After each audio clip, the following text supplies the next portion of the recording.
Well, right now, many families across Metro Detroit are busy with the transition back to in-person instruction. It's another sign of progress in a year filled with challenges. There are so many benefits to kids who need social interaction and the face-to-face academic instruction, to parents who've been struggling to manage work and remote learning, and to educators who want to get back to a more effective form of teaching. But after a year of mostly remote and hybrid learning, the transition to in-person instruction won't be easy. And for families, that adjustment needs to start right now.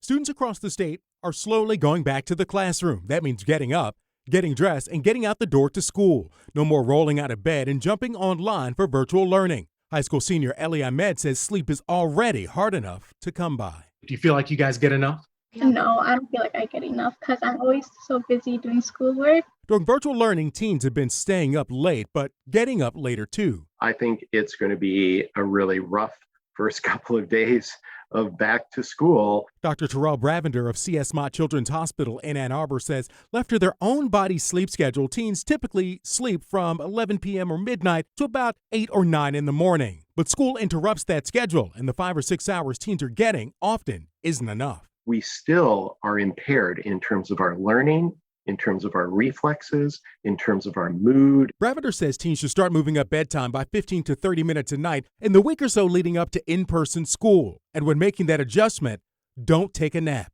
Force yourself to stay awake and use that feeling of fatigue to allow yourself to go to sleep earlier that evening. Another challenge, reining in screen time, which is soared during the pandemic with kids trying to stay in touch with peers through social media and multiplayer online games. And those have been really important to maintain those connections. So kids may see each other at school, but COVID restrictions will limit crucial casual contact. So scale back screen time if needed, but don't expect teens and tweens to go back to pre-pandemic levels right away. Just hanging out with friends in real life is not going to happen as frequently as it used to before. And finally, those in-person connections at school aren't always healthy. Students subjected to bullying or anxiety before the pandemic may face those same issues once again, including tensions over mask and social distancing. Dr. Bravender says schools need to enforce safety measures consistently, and families should hold schools accountable for providing a safe place to learn.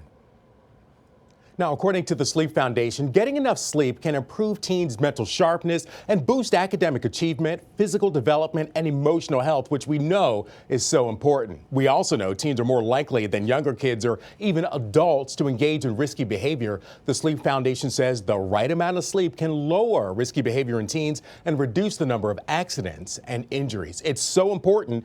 But we know that kids and teens particularly weren't getting enough sleep before the pandemic, and now they're transitioning back, and that battle is ramping up again. I tell you what, there's going to be that time period where they're going to be bleary-eyed, I'm sure, in some classrooms, but everybody has to go through it. Absolutely. Well, hopefully if they can actually have the discipline to move those bedtimes up earlier, hopefully we can minimize that. Hopefully so. Well, the Rebound Detroit is looking to share your story. If you're a business that's made an extraordinary pivot to survive during the pandemic, or an entrepreneur that successfully started a new venture, we want to hear from you. Send us an email with your comeback story to rebounddetroit@wxyz.com.